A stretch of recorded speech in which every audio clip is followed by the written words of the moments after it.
Hey everyone, you're watching Frontcube TV. I'm Asam Najib. So probably you may be wondering why we haven't released a episode last week.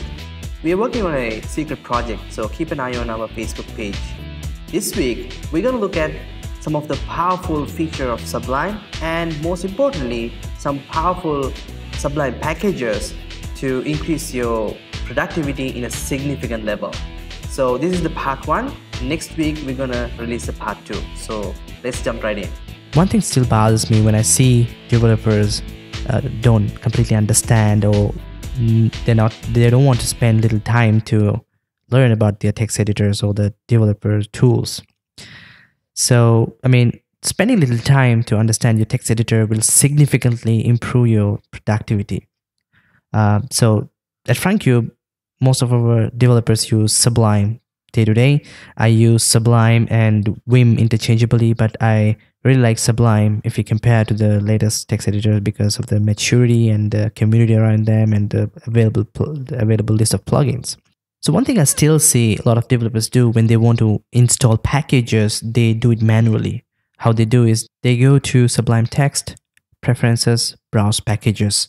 And if you're on Windows, the browse package may be in some other place, so I highly recommend to follow the instruction in the Sublime Text website.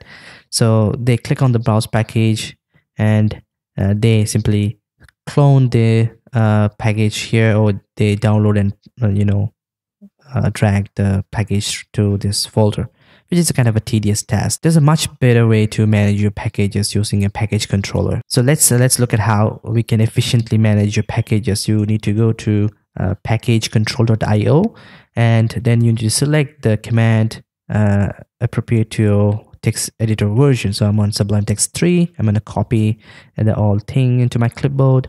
Now what I can do, I can come here and I'm going to go to View and go to Show Console, and here I can paste the command and hit enter, and it's going to install the package control for you. So I'm going to hide this console for now. Once you install package controller, you can hit Command Shift P and it's going to open up the command menu. Here I can search the command install, and you can see it's select the package control install package command. I'm going to hit enter, and now you see it's loading all the repositories. Now I can search a particular plugin that I'm searching for. Let's say plain notes. So now I can hit enter. You can see it installed the plugin for you. Same like if you want to uninstall a plugin, you can do the same. You can hit Command Shift P and you can issue the command remove. You can see it selects the particular command if you hit enter, and now the plugin going to list all the installed packages in Sublime. So I'm going to search the same plugin that I installed just now, plain notes. If I hit enter, you can see at the bottom it's removing all the package. So it's a pretty efficient way to manage your packages. Great. So next I'm going to talk about some of my personal preferences. I think it'll helpful for you as well. So if you go to Sublime and if you go to preferences, you can see there are two settings, right? So default setting and the user setting. So if you open up the default setting, these are the default settings that comes with Sublime Text.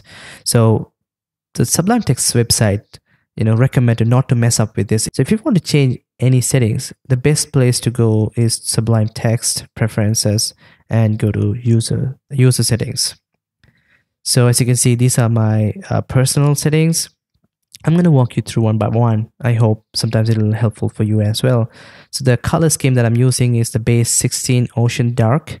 So I'm detecting the indentation, and I'm disabling the Python update check because this one is going to slow down your text editor when it's first time booting up. And the next is, as you can see, I'm excluding some folder patterns, SVN, Git, and HC. These are the source code control management system folders, which comes with the project that you're collaborating, the build folder, and SAS cache folder, and node modules folder. So the main reason that I'm ignoring this folder intentionally is when I use the Sublime Awesome file searching feature, the search engine is going to look the file in all the folders available in that particular project. So let's say I have a SAS file called style.sas and a CSS file called style.css. And when I compile the SAS file, the SAS engine going to create bunch of cache files for that. So then if I search the particular name, a style, it's going to list all the files, including the SAS file, CSS file, and the cache files. So I don't want to decrease the efficiency of the search engine of Sublime. So that's why I'm adding this folder patterns to exclude from the search.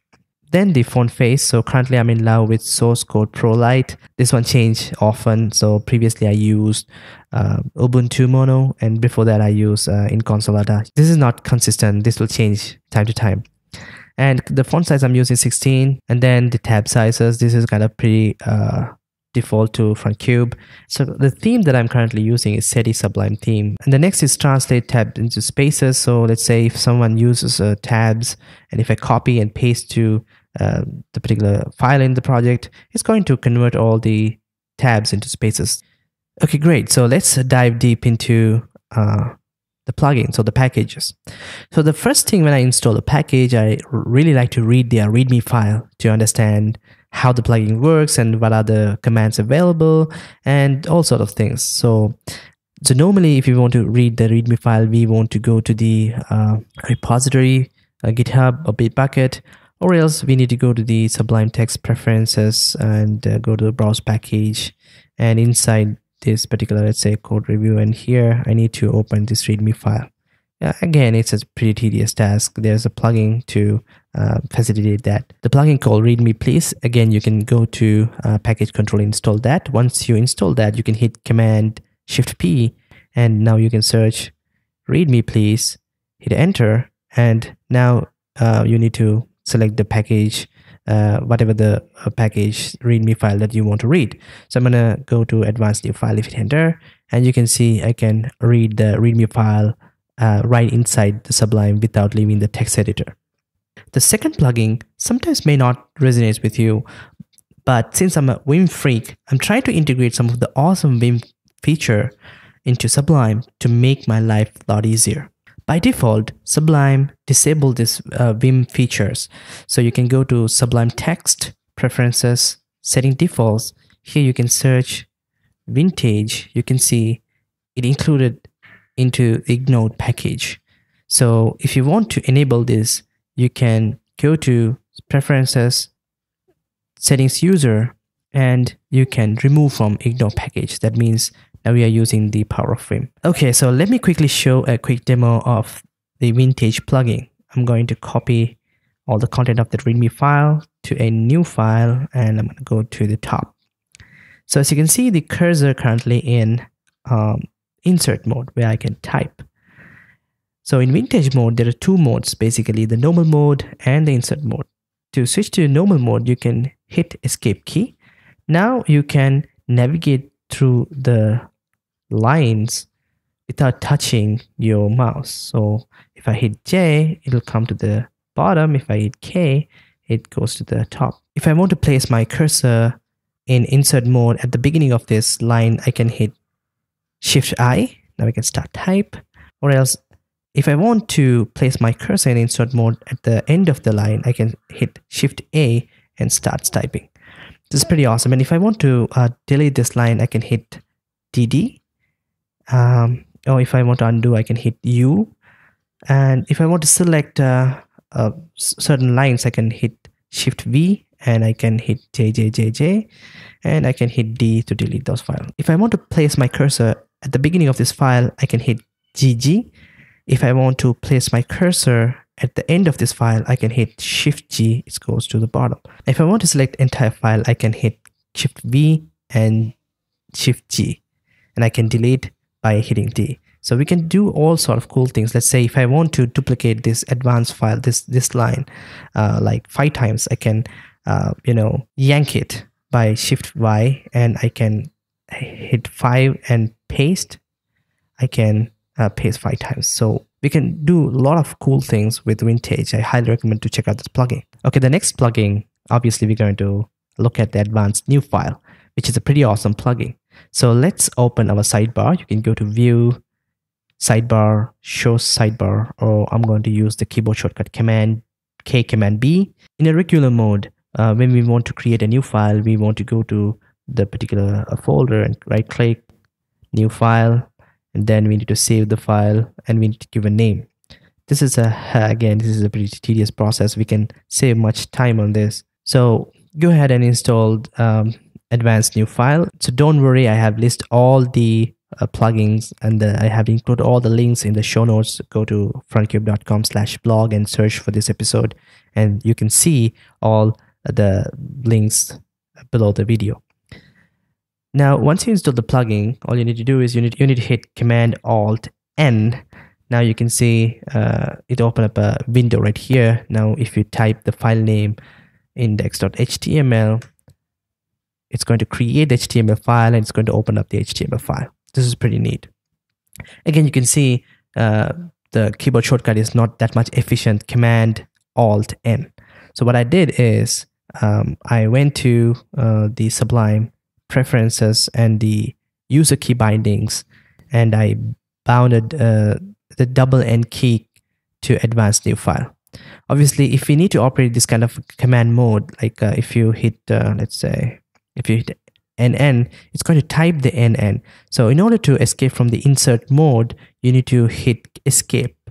Now you can see the cursors change to normal mode. Now you can hit NN.